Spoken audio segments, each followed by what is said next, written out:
Okay, I've got to be honest, I didn't really want to do this video this week. We've had a very busy 3 months on the channel. I've been working a bit too hard. We were just getting ready, if I'm totally honest, to wind things down, and I was hoping to take a little holiday. But obviously, the world's gone totally mad in the last week or so.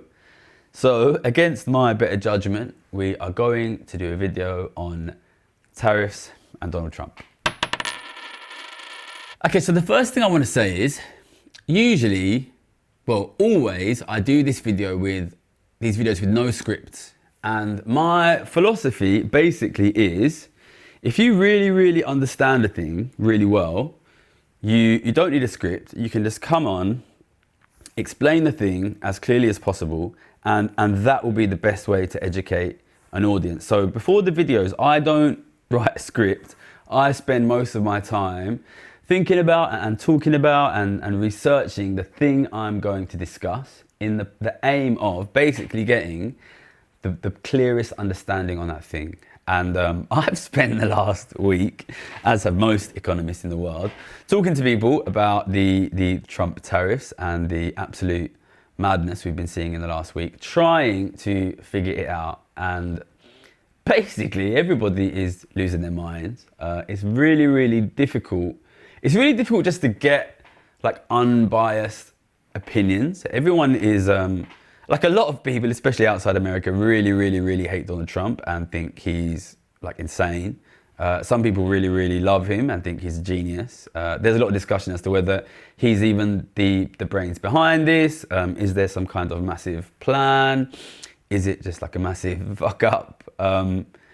And I've been fishing through this as just like everybody else, trying to understand it. I'd be lying to you if I said I have the 100% complete truth on what's happening.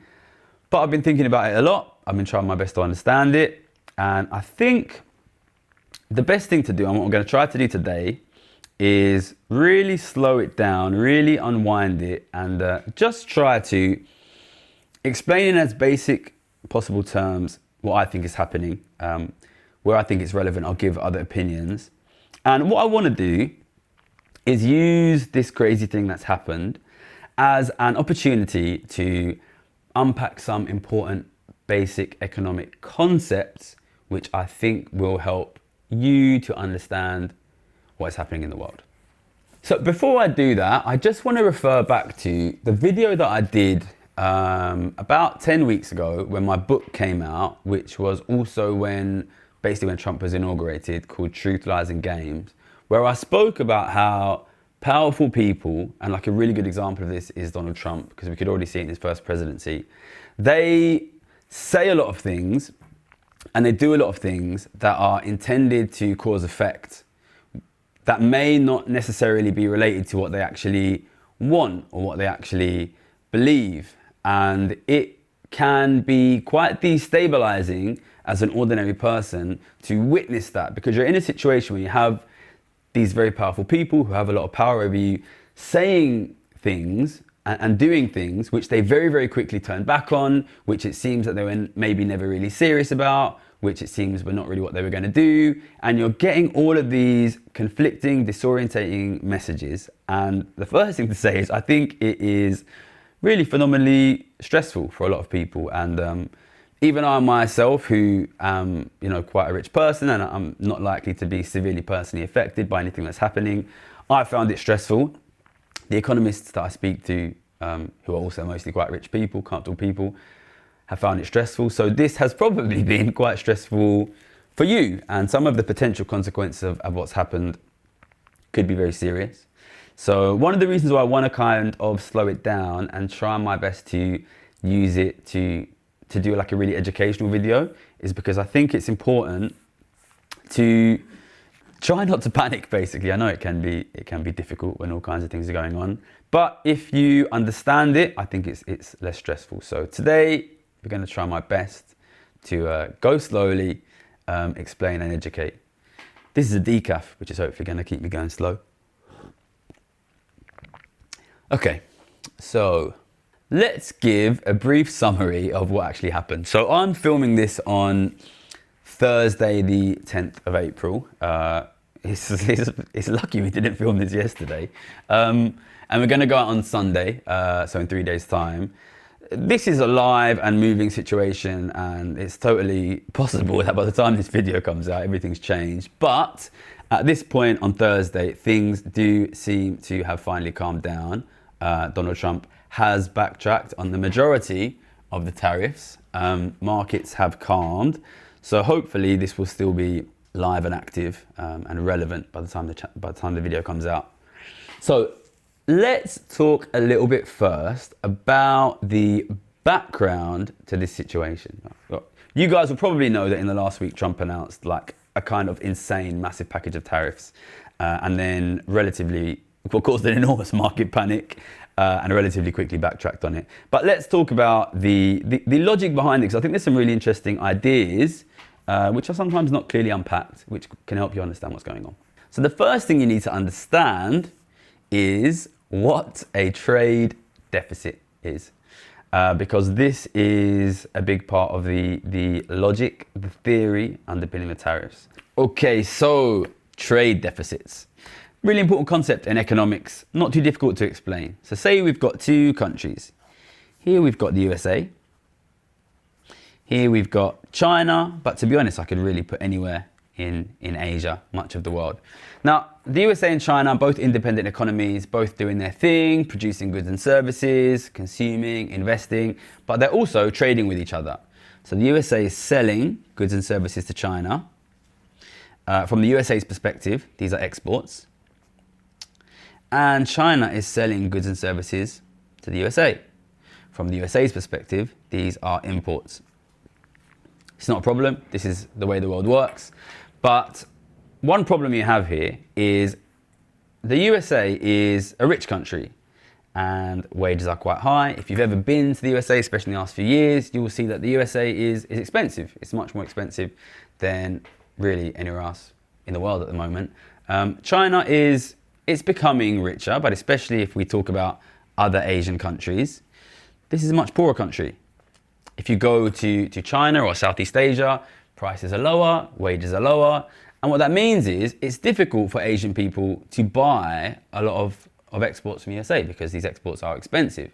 Whereas Americans are getting richer and richer, the dollar is quite expensive, especially since COVID. These guys can buy a lot. So the amount going from China to the USA is a lot more than the amount going from USA to China. What you have here is a trade imbalance.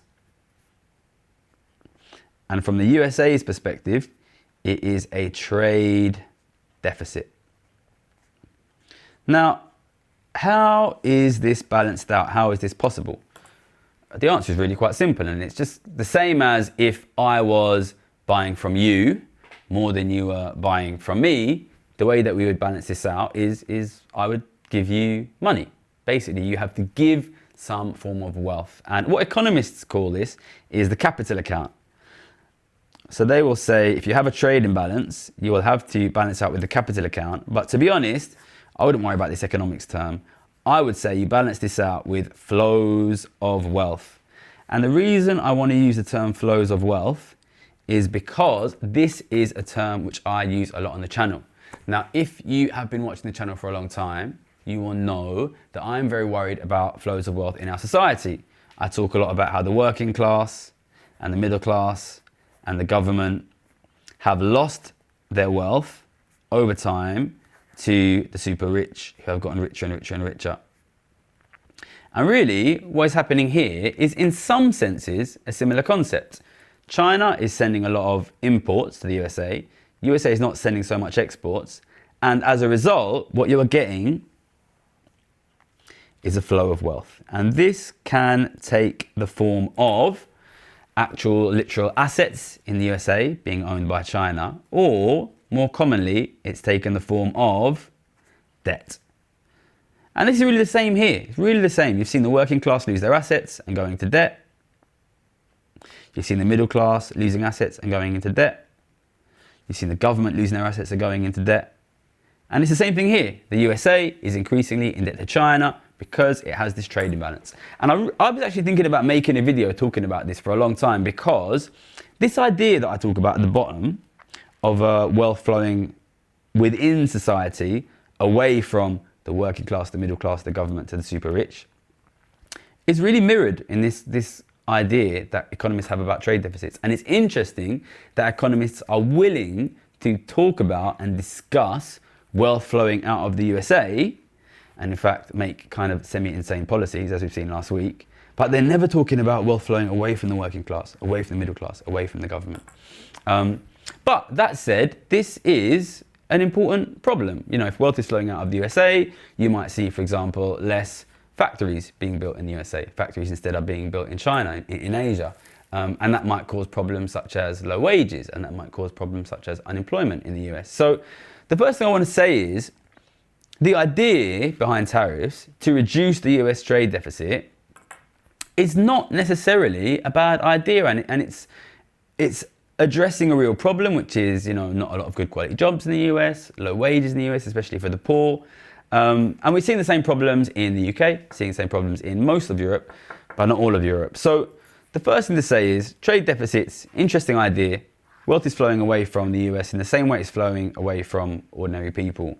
And their plan to address this is to bring tariffs in. And tariffs, it's kind of the obvious solution, right? You want to get rid of some of these imports, and then you want to get rid of the flows of wealth. That's what you're hoping to do. You want to stop importing so much. You want to start producing it domestically. You want to create jobs in your country, and you want to stop wealth flooding out of the country.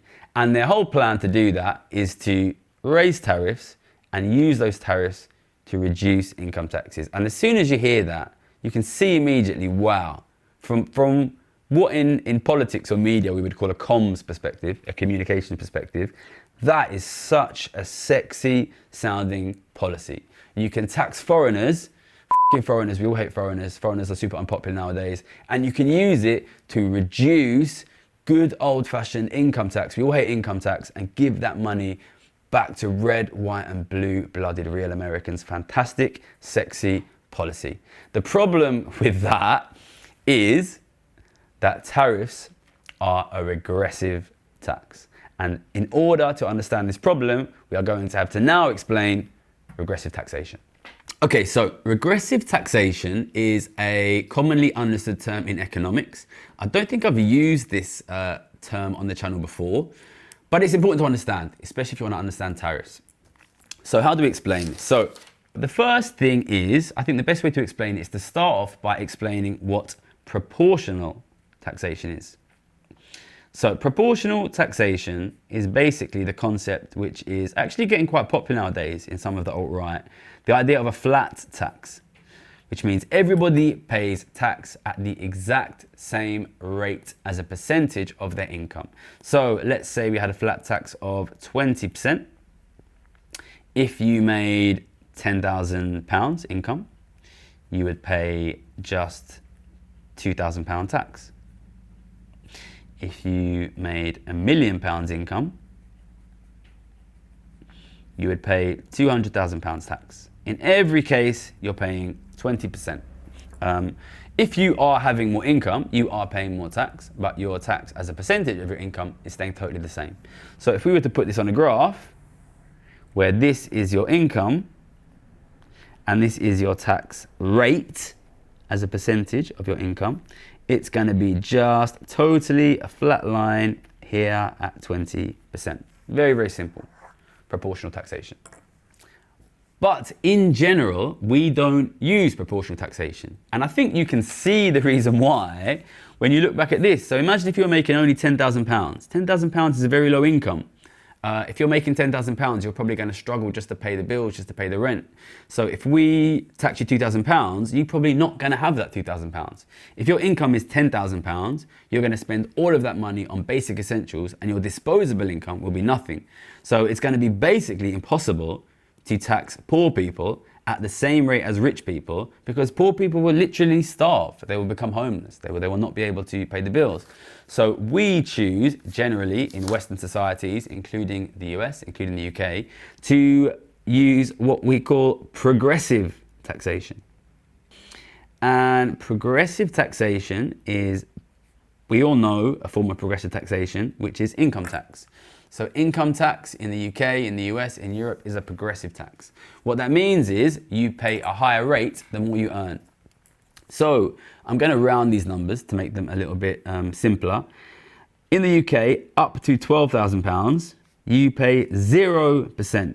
And this kind of makes sense because even if you're earning £12,000, that is basically not enough to live on in this country. So you don't have any money. We shouldn't be taxing you. It would be absurd. You would starve. So we're not paying any tax up to £12,000.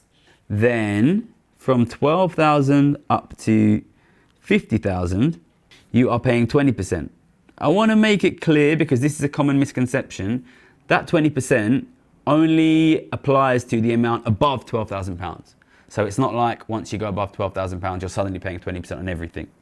So that means as your income goes up, your effective tax rate will gradually move away from 0% towards 20% as you go from 12 to 50.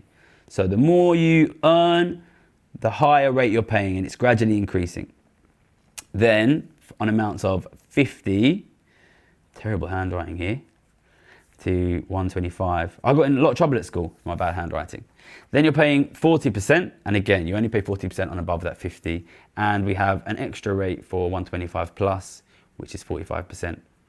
So what this means is because these gradually step up on only the amounts above, you end up with a graph that looks kind of like this. Here's your income. Here is your tax rate. It's 0 until £12,000. Then it starts to go up to like 20%.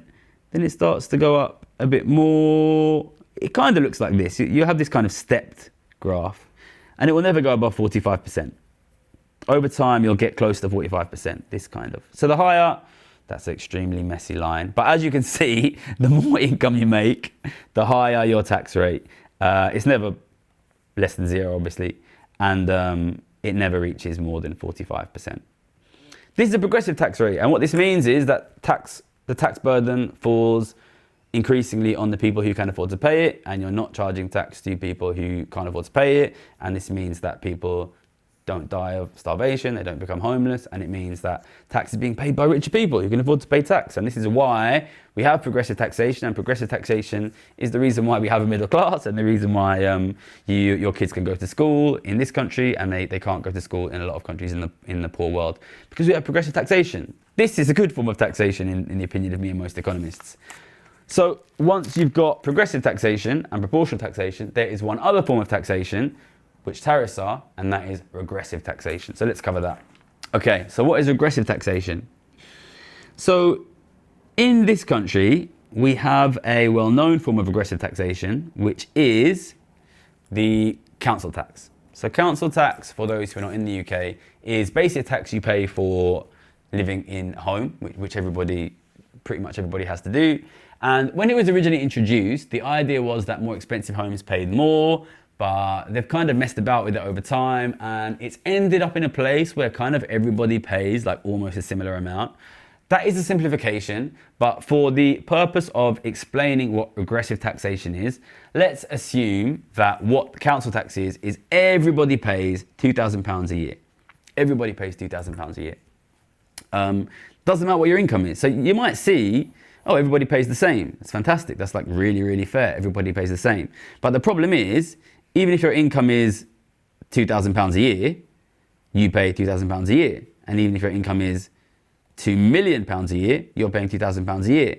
So the poorest people in the country are paying 100% of their income, and the richest people in the country are paying, that's going to be 0.1%.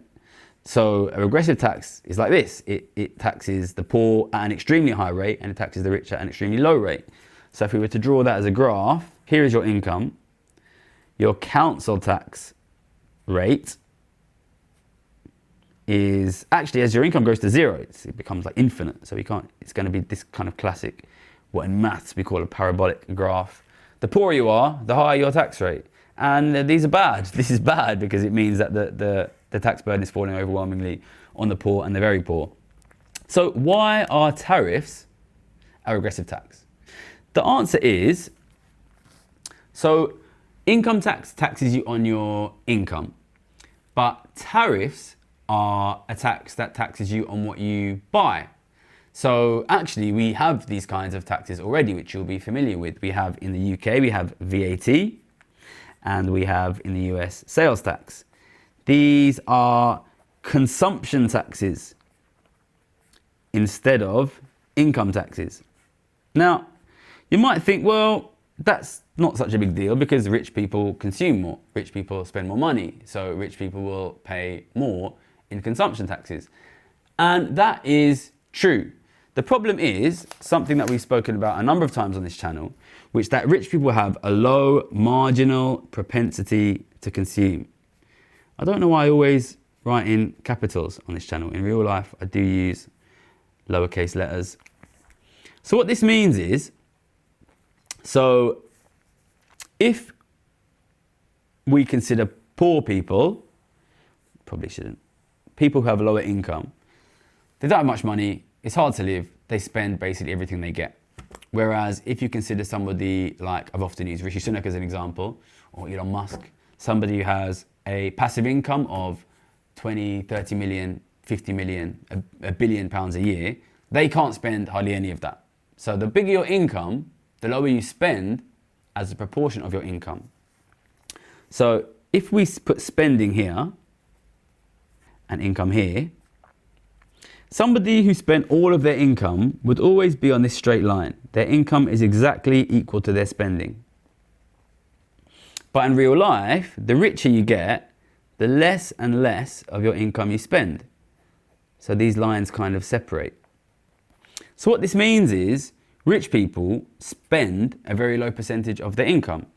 Poor people spend a very high percentage of their income. So if we tax people based on their spending, rather than their income, then the richest people will get taxed at the lowest rate. So what this means is, tariffs and VAT and sales taxes are all regressive taxes, which means they fall overwhelmingly on the poor. So if your plan is to replace income tax with tariffs or VAT or sales tax, then you are taking money away from the poorest people in your society because they have the highest rate of spending, and you are giving that money to the richest people in your society because they have the highest income. So a shift away from income tax to tariffs is like increasing VAT, it's like increasing sales taxes. It will hurt the poorest, and the way they will see that pain is not money being taken out of their pay packet, which is what people are used to seeing. They will see it in higher prices, otherwise known as inflation. All right, so those are the basic concepts you need to understand what's happened. And now let's talk about the implementation. Okay, so we had been expecting the US government and the Donald Trump government to be doing something on tariffs for some time. And they finally came out with the actual policy on, I believe it was Thursday last week. They brought out this board. Maybe you flash up a picture. You've probably all seen it. They brought out this little cardboard thing that listed the tariffs that they were going to be implementing. And the highest rates were overwhelmingly applied to basically some of the poorest countries in the entire world. The highest rates were on places like Cambodia and Laos in Southeast Asia, which are very poor countries, or places like Vietnam, or places like Lesotho, which is a tiny poor country in South Africa, places like Bangladesh. And the reason why the rates were highest on these countries is because they basically chose to apply the highest rates to the countries which had the biggest trade surpluses with the US.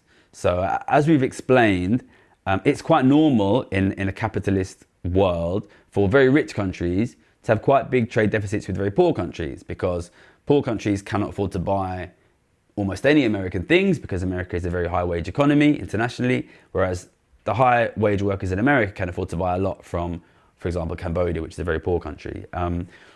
What they called these, and what people were expecting, was they called these reciprocal tariffs. People were expecting Trump to target primarily countries which had higher tariffs on the US. But instead, they chose to target countries which had very high trade surpluses with the US, which meant targeting basically some of the poorest countries in the entire world, which is kind of insane, basically. The reason, take Cambodia, which is a very poor country with phenomenally high levels of poverty, which has, similarly to other countries like Bangladesh, basically built up an industry of sweatshops, extremely low wage, low working condition factories where people often working in pretty bad conditions make extremely cheap clothes to export to the United States. If you tax these countries, what you are doing is applying a very heavy tax on the goods produced by some of the poorest people in the world, who produce very cheap clothes to be consumed by the poorest people in your country, in a theoretical attempt to move the worst jobs in the world back to your country. It doesn't make really any sense. And in doing that, if Trump has backed out on these tariffs now, this would have killed people in Cambodia. There is no question about it. The country has basically built up an industry based on exporting to the US, exporting these very cheap clothes to the US. If those factories had been forced to suddenly close down, there would have been a lot of deaths of poverty, of starvation in Cambodia. It would have caused, not just Cambodia, in Laos, in Bangladesh, it would have caused really phenomenal humanitarian economic crises in those countries. But even if you ignore what it would do to the poor in some of the poorest parts of the world, what you gain from it is driving up the costs of the cheapest clothes in your country, which are an essential good for the poorest people in your country, in a theoretical attempt to bring sweatshops back to the USA. It didn't make any sense. And you're also targeting countries here, like Laos, like Cambodia, which are right next to China. Laos shares a border with China.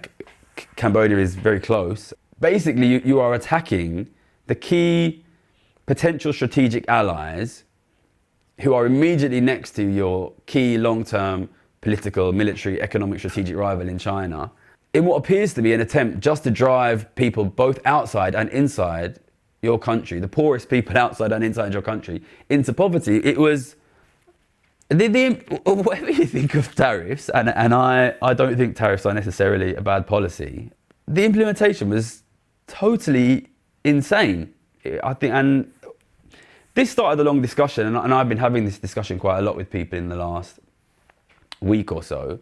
I thought that what you saw there was low competence implementation.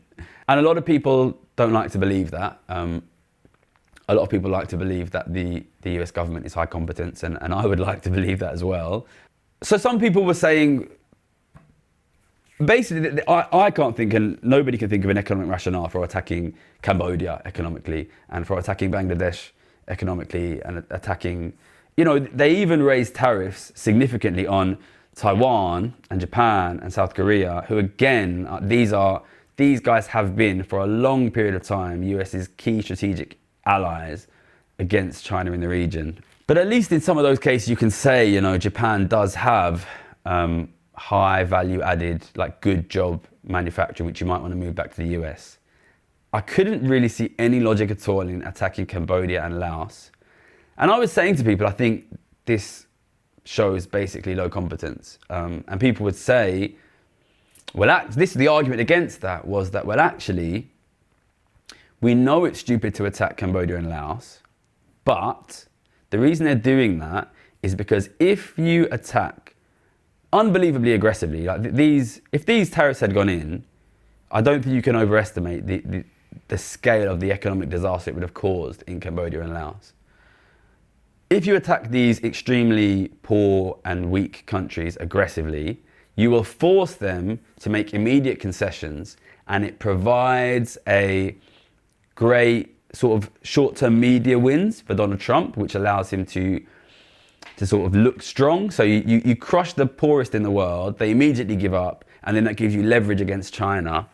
But then if your plan was to relocate industry back into the US, how do you achieve that by bringing in pretend tariffs, which you're only using to score points in the media, and you're immediately going to cancel? You know, if I am a businessman and I'm thinking about building a factory, and the US brings in tariffs, which I know that they're going to cancel within a week, I'm not going to build a factory in that guy. It doesn't. So there's that. To be honest, I think that there was quite a lot of cope, really, which is people seeing this insane thing happen and not wanting to believe that it comes from low competence. It's difficult for me not to be reminded of what happened in the Liz Truss situation. And what this really made me think of, and it's the next thing I want to introduce, is basically questions about theories of change. How do you improve the economy? And what this reminded me of was, so I went on a podcast with Christian Gurumurthy, who is a very well-known news presenter here in the UK, and we discussed the things I always discuss, which are the collapse of the economy and the need to raise tax on the rich. And Christian Gurumurthy asked me a question which I get asked a lot, which is, if you were Chancellor, what would you do? And I get asked this question quite a lot. And I got quite frustrated because I've been asked it a lot. And I said, listen, if I was Chancellor, there'd be nothing I could do. You don't fix this just by one guy becoming Chancellor, developing a whole economic tax policy in a room by himself, without any oversight, without any discussion, and suddenly applying it on the world. What I'm trying to do here is not be the guy who redesigns the global tax policy by myself whilst making YouTube videos. I am trying to raise awareness of the fact that if you do not deal with growing wealth inequality by changing the tax system, you will see really dramatic collapses in living standards. And what I want to do is open that conversation up and have really an army of ordinary people behind me, forcing the rich to have that conversation so we can discuss the best way to fix the tax system. But the way that I constantly get asked, what would you do if you were Chancellor? What would you do if you were Chancellor? Reveals to me quite an immature, quite a childish approach a lot of people, even in the media, seem to have towards politics and economics, which is the way to fix the economic system is to get one guy or one small group of people and ask them to totally rewrite the economic rules without any broader discussion. When I see things like what Liz Truss did a couple of years ago and what the Trump administration have done now, it really looks to me as if that's what they think fixing an economy looks like. And I want to be clear, people like Liz Truss and people like the Trump administration, they are correct in identifying that there are massive problems in the economic system. Bigger and bigger percentages of rich economies like the US, like Europe, like the UK are falling into poverty, and we need change. But both of these groups of people, Liz Truss and now Donald Trump, seem to think that the way to fix the economy is to lock a couple of geeks in a room for a couple of weeks and ask them to rewrite the entire economic system all by themselves, and then to suddenly foist some crazy, poorly implemented plan on the entire world without any discussion. And I think it's a phenomenally immature way to do politics and economics. I mean, God knows how many Cambodians would have died just to make it so that poor Americans can't afford trainers. And I'm not saying that tariffs are a bad policy, but when are we going to wake up to the fact that we have serious economic problems and we need to have a discussion about this as a society? Why does it have to keep being crazy people with crazy hair bringing up crazy policies that they seem to have made up themselves a week earlier, you know, in a little meeting with 4 people? It drives me mad. Okay, so what happened after Donald Trump's mood board tried to explode Cambodia? Financial markets went totally insane. Stock markets started to sell off really, really aggressively. And the reason for this is obvious. You've got companies like Nike or like Apple that build their products they build their products basically in poorer countries, Apple builds a lot of phones in China, but Nike and a lot of cheap clothing manufacturers build their clothes in Bangladesh or Cambodia or Vietnam. And suddenly the cost of an iPhone was going to like nearly double in the US, or the cost of cheap clothes would be increasing by 50, 60%.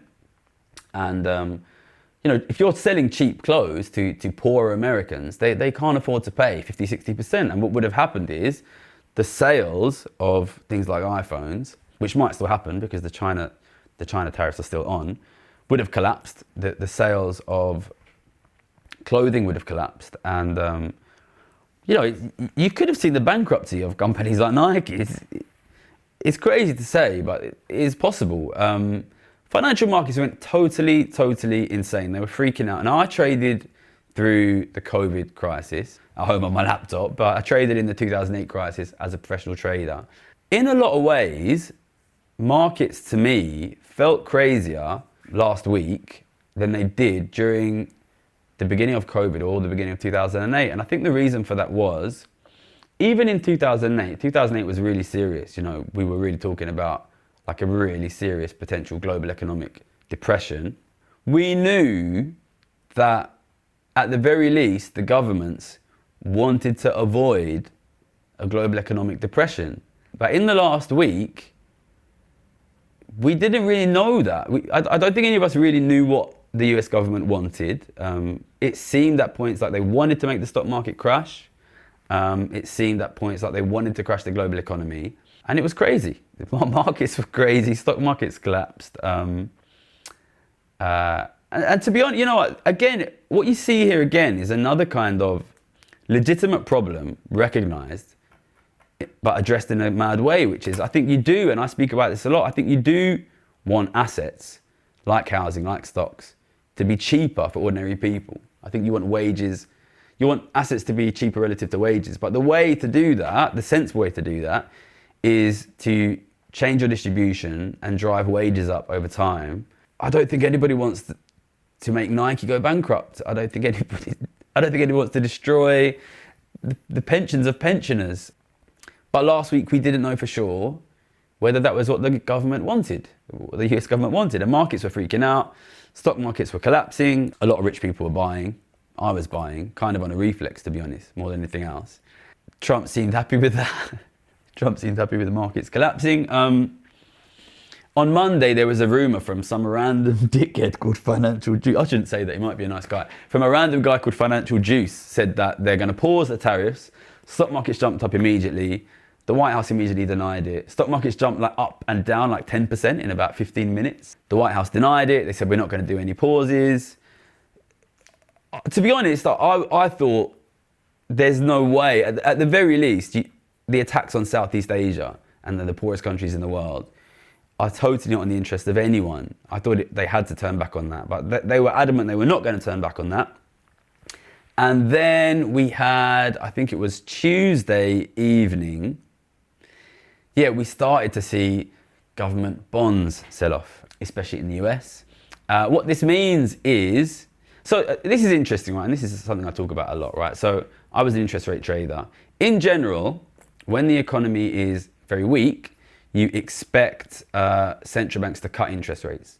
So you expect interest rates to fall. It should make borrowing costs cheaper. It should make borrowing costs cheaper for the government.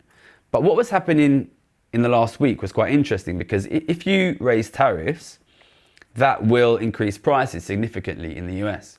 So it's going to increase inflation significantly in the US, which puts the US government in a situation of, it puts the US Federal Reserve, the central bank in the US, in a situation of, well, maybe we shouldn't cut interest rates because inflation is really, really high.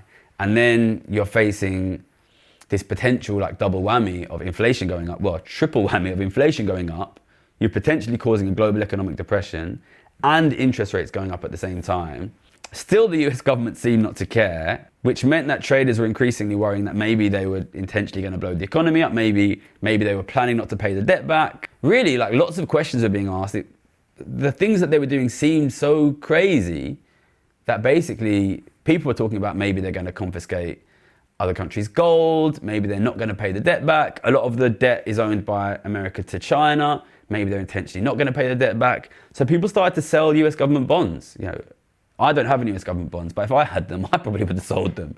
I wouldn't want to be owed money by the US government now. Like, would you? So basically, people started to sell US government bonds, which means the US government is an enormous amount of debt. If that had have continued, it could have meant, if it had gotten out of control, similarly to the Liz Truss situation, it could have led to the relatively short-term bankruptcy of the US government, and that would have made 2008 look like a walk in the park. I'm laughing, but this is what happened. This is what happened last week, and thank fuck they decided to back down, because honestly, this could have gone anywhere. But then the way they backed down, oh my God. We were filming this on Thursday. Trump tweeted on Wednesday on fucking Truth Social, today's a great day to buy stocks. And then a couple hours later, he reverses the tariffs, backs down on everything he did, except for the tariffs on China, which have gone up. And obviously stock markets went through the roof. So basically, like, Donald Trump is like manipulating markets on social media. Yeah, basically it was mad times for everyone. Lots of people would have lost a lot of money. Richer people like me, who had the money to reach out, will have been buying stocks throughout. I didn't buy stocks on the back of Trump's tweet because I didn't see it. If I'd have seen it, I probably would have. The last concept which I'm going to introduce in this video before I'm going to take some questions from Jack, because I'm sure I can't cover everything because this is totally insane. It's a concept which I used to like during trading, final concept of the video, called bias against inaction, which is, there's this theory, I don't know if it's true, that in football, soccer, for my American viewers, during a penalty shootout, the statistically best thing for a goalie to do is to stay in the middle. Because if the penalty goes in the corner, you can't save it anyway. But if it's near the middle, you'll save it by staying in the middle. But goalies very rarely stay in the middle because it looks stupid. And basically, whenever there's like a mad crisis, traders, and I don't think just traders, I'm talking from back in my time when I was a trader, they feel that they have to do something, because if there's a crisis and you don't do anything, everybody thinks you're an idiot. But the truth is, when something crazy happens, like what happened last week, you don't know, you don't understand in the first moment what has happened, and it doesn't make sense to take some dramatic action or to respond in some dramatic way when something crazy happens and you don't know what's happened. And whenever I was a trader and there was a big crisis, occasionally in the initial move you lose money, and people would ask me, what are you going to do? And I always say, I'm not going to do anything until I understand what the fuck's happening. And I think this is a good example because this is an ongoing situation. Tariffs are still there on China. Technically, the tariffs on the rest of the world are supposed to be reintroduced in 90 days, although I strongly suspect that won't happen because I don't think Trump and his team had expected the potentially cataclysmic results which they saw. But at the end of the day, all of this mad shit show and most financial markets are pretty much back to where they were last week because he turned around and cancelled a lot of the things that he did. And I think this really emphasizes a lot of what I've been saying since the beginning with Trump, which is you need, most of the time, you're best off not listening to what he says, because a lot of what he says is designed to stress you out, to panic you and cause chaos and to destabilize you. Don't be panicked into action. Stay calm, stay cool, have sensible investments, don't do anything crazy. Be aware that tariffs are a regressive tax. Tariffs are not necessarily a bad tax, but if they're brought in without any support from the poor, then it will impoverish the poor. If you are an American and you are not a rich American, you don't need to be opposed to tariffs, but you need to make sure that they are not being used to benefit only the richest. I think what you are seeing here is the rich Americans trying to squeeze out rich foreigners at the expense of both poor Americans and poor foreigners. Protect your interests, stand together.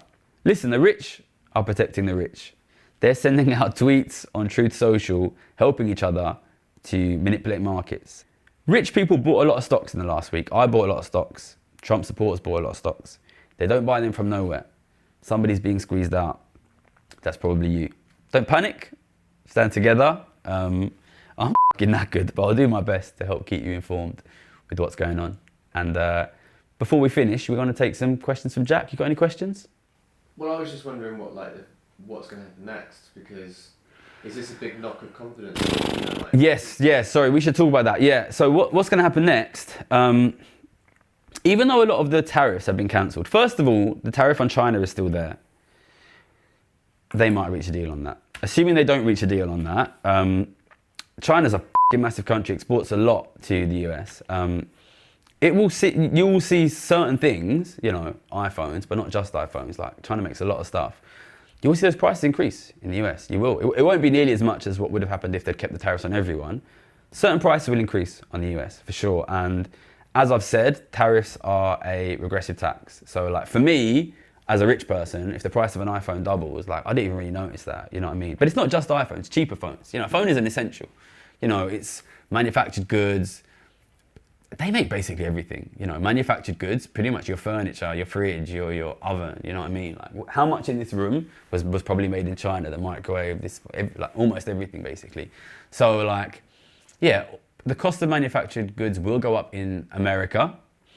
I should say like it's the position of like the Europe or the UK is quite interesting because in theory, if the US alone does tariffs, prices in the US go up. They import less from China, and China has suddenly loads of goods it needs to export.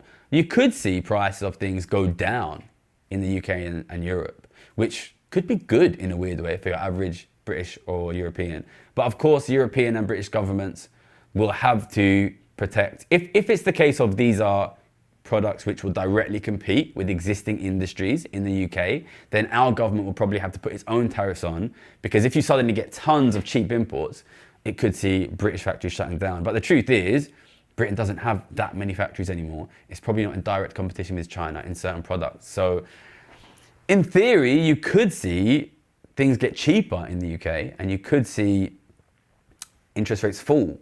One thing that was really worrying, I'm almost hesitant to mention it, was you saw suddenly interest rates in specifically the UK really rise and government bond rates really rise. And of course, we've seen that increase in government borrowing costs driving austerity. That was really worrying. A lot of people are saying, don't worry about it, markets were just freaking out. But as a British person, I'm worried about it. They might back down. Listen, I'm not against tariffs, but this is not a way to do tariffs. This is not a way to do policy, you know. This just feels like 4 or 5 crazy guys in a room made this policy. Like, if we want to have, we can have a discussion about tax. It's the same as when I talk about taxing the rich, you know. I'm not trying to be that crazy guy in the room making the whole policy. What I want is to have a societal discussion about a problem and come to a place about fixing it. The second thing is, who the is going to build a factory in the US now? Realistically. Like, would you build a factory in the like that? It does, like, I would be worried that they'll just like expropriate the factory. These guys seem crazy. But the third thing is, and you know, I'm not like a defense expert, but like, what does Japan do now? What do you do if you're Japan? Japan like has been like basically like a really unbelievably tight US ally for whatever, 70 years now, 80 years. You know, the US army is massively based in Japan. And then the US turns around and basically like seriously threatens to fucking destroy your economy. What the are you gonna do? Japan, okay, I'm not telling Japan what to do. It looks to me like they have no option but to rearm. That's crazy, right? But you know, Japan, South Korea, I mean Taiwan probably has no defense if the US doesn't back it. But like, you know, okay, so you're telling Japan to rearm. You're telling South Korea to rearm. You're telling the whole of Southeast Asia to ally with China. Like, what if you're Cambodia? What do you do if you're Cambodia? The consequences in Cambodia, you know, and I know Cambodia is a small, faraway country, but that would have been unbelievable. And not, you know, Cambodia and Laos, Bangladesh, Vietnam. These guys who have built economies completely fundamentally attached to the US have no choice but to reorient their economies to be with China now. This is insane. This is like, you are trying to create, if you tell Japan to rearm, you tell Europe to rearm, you are telling the world, I want a world war. And at the same time, you are telling some key strategic allies to not be on your side in that war. Like, it's... You know what? This is a weird analogy, right? But you know what it makes me think of? Do you remember Fire Festival? Yeah. Fire Festival, for those who don't know, is this American festival where they had this really sick marketing campaign with loads of models. They're like, we're going to have this unbelievable festival on an island. The marketing campaign was so good. They spent all of their time working on the marketing campaign. Nobody actually figured out what to do with the fucking festival. So all of these people bought these tickets. They turned up. There was no fucking festival.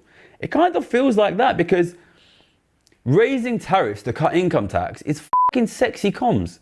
It's sexy fucking comms. Like, that sounds great. But you look at the policy, you're trying to... The results of the policy are to crush the poor in Cambodia, to crush the poor in America, to create a world war that you're going to lose. It's insane policy, but it's sexy comms. And I just feel like we're turning the whole world into Fire Festival. Which is just like, I don't give a fuck. Because this guy's only going to be president for 4 years. He just wants to have sexy comms. And I hope, you know, and I have these arguments all the time saying I think it's incompetence. And I just want to be clear, I don't think this incompetence is just Trump. You know, and I don't think it's even just the US administration.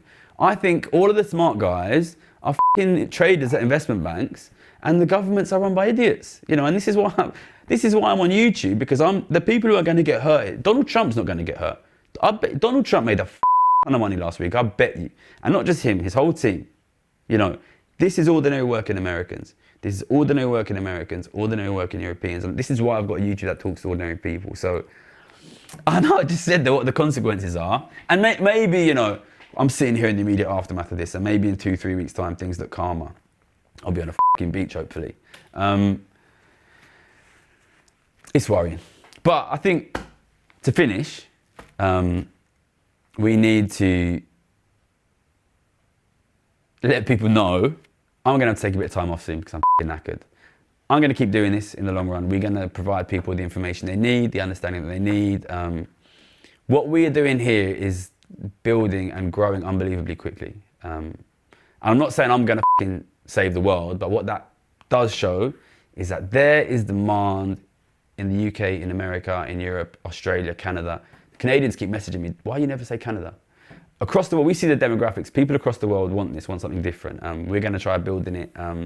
But it's not just going to be me. It's not just going to be us. There is demand for something different, something not insane, something not destabilizing. And it doesn't mean, you know, that you can't reduce the trade balance. It doesn't mean you can't protect American working people. But what is happening now is not protecting anyone. It's not protecting anyone. And the book's been #1 for 10 weeks. So we'll finish on some good news. But that's it, I think. We'll end it there. Sorry for another stressful video. I think we're only gonna... I am knackered, and the Daily Mail keeps knocking on my mum's house and it's stressing me out. So probably another 2 weeks I'll go on holiday, but we're still here. Don't go mad. Stay cool. Educate your friends. Send this video to your mum, to your community. Let's build something better. Doesn't have to be mental all the time. Good luck.